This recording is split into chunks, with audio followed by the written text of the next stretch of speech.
최고 세율이 무려 50%에 달합니다. 최고 120% 할증에서 60% 세금까지 올라가게 됩니다. 2015년에 일본 롯데홀딩스 이사회에서 시작된 분쟁이 한국 롯데에까지 번지면서 주자와 함께 검찰 조사를 받는 상황까지 벌어졌습니다. 안녕하세요, 김원지 변호사입니다. 오늘은 장지우 변호사님과 함께 상속 세금 문제에 대해서 다뤄보려고 합니다. 네, 오늘 주제는 바로 재벌들의 상속세입니다. 수조 원에 달하는 상속세를 어떻게 내는지, 그 과정에서 또 어떤 분쟁이 생기는지, 그리고 우리나라에 있는 독특한 제도인 몰랍 제도까지 한번 알아보도록 하겠습니다. 먼저 상속세에 대해서 알아보도록 하겠습니다. 우리나라 상속세는 거의 세계에서 최고 수준인데요. 최고 세율이 무려 50%에 달합니다. 또한 회사의 최대 주주가 주식을 상속받을 경우에는 경영권 프리미엄까지 합해서 최고 120% 할증에서 60% 세금까지 올라가게 됩니다. 그렇다면은 진짜 어마어마한 재산, 예를 들어서 우리나라에서 몇십억씩 상속을 받게 된다면 절반의 세금으로 내야 할 수도 있다는 거잖아요. 일반인들도 부담스러운데 재벌들은 그 규모가 수조 원에 달할 수 있기 때문에 저로서는 실감이 잘 안 나지만 굉장히 부담스러운 제도인 것 같습니다. 상속세는 상속 개시일로부터 6개월 내에 신고 납부해야 되는데요. 근데 이렇게 세금이 너무 크면 한 번에 낼 수가 없잖아요.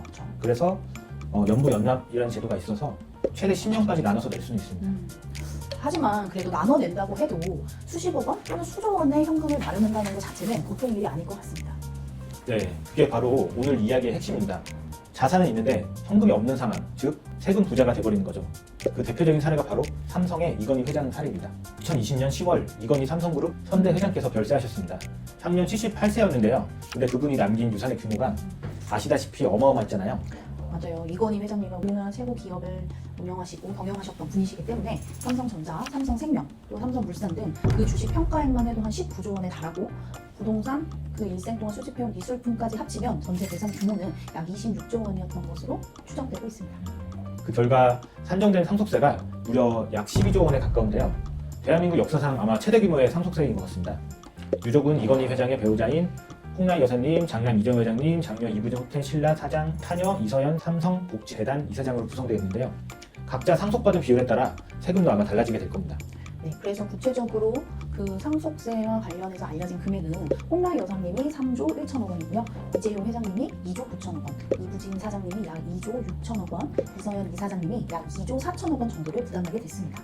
각자 부담해야 될 금액이 어마어마합니다. 네, 진짜 다 조단이네요, 조단이. 이분들이 그럼 돈을 어떻게 마련할까요? 아마 가장 주목받는 것은 홍라희 여사님인데요. 삼성전자 주식 약 1,500만 주를 매각해서 약 2조 원에 가까운 현금을 확보했다고 하는데요. 주식을 팔아서 세금을 낸 겁니다.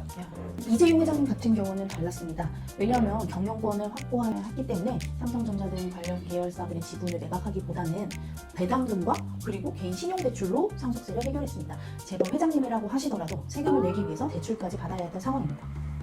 지금 현재 주가를 생각하면은 정말 주식을 안 판 게 신의 한 수였네요. 네. 그리고 아마 2021년도부터 시작된 연부연납, 그러니까 분할 납부가 시작되고 2026년 4월 이달의 마지막 회차로 완납되면서 약 5년에 걸친 12조 원의 상속세 납부의 대장정이 마무리됐습니다. 네, 5년 동안 6차례 나눠서 낸 거고요. 일반인이 상상하기 어려운 규모였지만 일반인이라 하더라도 자기가 부담하는 금액이 또 개인 재산에 따라서 부담될 수 있는 거는 또 같은 현실적 고통이 있다고 보여집니다. 네, 이번엔 아주 특별한 이야기인데요. 이건희 회장 유족이 현금이 아닌 미술품으로 세금을 냈다는 이야기인데요. 사실 정확히는 세금을 낸 물납이 아니라 기증의 형태였죠. 그 경위를 먼저 설명해 드리겠습니다. 이건희 회장님은 생전에 국내외 거장들의 작품을 수만 점 수집한 것으로 유명했습니다. 그래서 고급 고미술품부터 피카소, 모네, 샤갈 작품까지 포함해서 그래서 저희가 몇 년 전에 이건희 컬렉션을 통해서 다양한 작품들을 감상할 수 있는 기회가 있었는데요. 그것은 바로 이건희 회장님 별세 이후에 이 상속세, 어마어마한 상속세와 관련되어 있습니다. 이건희 컬렉션에서는 약 2만 3천 점에 달했고 감정 가치만으로 해도 1조 5천억 원 이상이다, 이런 평가도 있습니다. 네, 21년 4월에 유족들은 상속세 납부 계획을 발표하면서 동시에 이건희 컬렉션 전부를 국가에 기증하겠다고 선언했는데요. 고미술품 약 21,600점은 국립중앙박물관에 근현대 미술작품 약 1,400점은 국립현대미술관에 기증이 됐었죠. 엄청난 규모네요. 네. 이 기증의 계기가 바로 당시에 없었던 미술품 몰랍 제도가 도입되는 바로 논의가 본격화됐습니다. 2020년도에는 간송미술문화재단에서 재정난으로 보물로 지정된 불상들을 경매 내놓는 사태가 있었거든요. 그래서 문화재를 지키기 위해서라도 미술품 몰랍 제도가 있어야 된다, 이런 목소리가 높아졌습니다. 네, 그래서 아마 2021년 말 세법 개정을 통해서 2023년 1월 1일 이후 상속 개시분부터 문화재 미술품으로 상속세를 납부하는 경우에는 물납 특례를 적용하기로 하였습니다. 다만 아무 미술품이나 되는 건 아니고요. 문화체육관광부 장관이 인정하는 어떤 역사적, 학술적 가치가 있다고 인정되는 작품에 한해서만 허용이 된다고 합니다. 이제 이건희 회장님 별세 이후 이런 상속세 부담 때문에 미술품 물납제도의 논의가 본격화됐다고 말씀드렸는데요. 그리고 나서 24년도 10월에 우리나라 최초로 미술품 물납 사례가 나왔습니다. 바로 중국 현대미술의 거장 성탄지의 초상 이전, 이만희의 일출도, 정관영의 한지조각 집합 등 4점이 국립현대미술관 수장고에 저장이 됐습니다. 네, 이건희 컬렉션 기증이 물꼬를 트고 그 이후에 제도가 만들어지고 마침내 첫 물납 사례가 나온 건데요. 우리 이건희 회장님께서 우리나라 상속세 제정 개정에 기여하신 바가 아주 크다고 할 수 있습니다. 하지만 아직 그 미술품 물납 제도가 아직 활성화 단계는 아니어서 상속 재산에 포함된 미술품이 아니라도 어떤 물납을 통해서 그 납부를 허용해야 한다는 목소리는 여전히 있습니다. 상속은 재산 문제이기 때문에 특히 재벌가에서는 엄청난 분쟁이 벌어지기도 하죠. 김원지 변호사님이 좀 실제 사례를 소개해 주실래요? 네, 가장 극단적인 사례는 단연 롯데그룹입니다. 신격고 창업주의 두 아들인 신동주 씨하고 신동빈 씨 사이의 경영권 분쟁은 형제 난으로 불릴 만큼 치열했습니다. 2015년에 일본 롯데홀딩스 이사회에서 시작된 분쟁이 한국 롯데까지 번지면서 부자가 함께 검찰 조사를 받는 상황까지 벌어졌습니다. 결국 신동빈 회장이 경영권을 확보했지만 한일 롯데의 복잡한 지배 구조가 낱낱이 드러나게 됐습니다. 네, 롯데 경영권 분쟁 정말 유명하죠. 또 다른 사례도 있나요? 효성그룹도 빼놓을 수 없는데요. 조선의 명예회장의 차남 조현문 전 부사장은 가족과 오랫동안 갈등을 빚어왔고 선친이 별세했을 때 유가족 명단에도 이름을 올리지 못할 정도로 관계가 틀어져 있었습니다.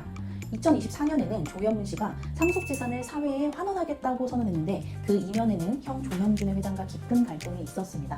현재까지도 법적 다툼이 진행 중인 상황입니다.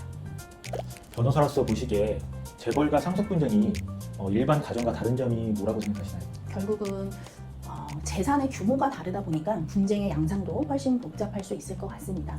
또 단순히 재산을 나누는 문제가 아니라 경영권, 지배 구조가 걸려있기 때문입니다. 따라서 법인법이라든가 자본시장법, 세법이 뒤얽히게 되는데요. 그렇다 하더라도 일반인이나 재벌가나 그 재산의 규모에 따라서 자신의 몫을 더 가져가고 싶은 거는 인간의 마음이고 다 같은 마음이라고 생각합니다. 네, 재벌이나 뭐 일반인이나 욕심은 똑같겠죠. 그렇죠. 네.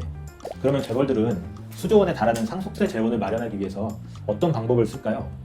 크게 3가지 방법이 사용되는 것 같은데요. 첫 번째가 보유주식의 매각입니다. 아까 홍라희 여사님처럼 가장 직접적인 방법이죠. 물론 좋은 선택은 아니었던 것 같은데요. 대규모로 주식을 팔면 주가에 영향을 주고 지분율, 경영권 행사에 영향을 주는 단점이 될 수가 있죠. 그 다음에 활용한 방법은 배당금을 활용하는 건데요. 바로 이재용 회장님이 활용하신 방법입니다. 보유 지분에서 나오는 배당금을 상속세 납부에 충당하는 방식입니다. 지분을 유지하면서도 세금을 낼 수 있는 가장 이상적인 방법입니다. 다만 배당 규모가 충분해야 한다는 그런 조건이 있습니다. 네, 셋째는 바로 금융기관 대출인데요.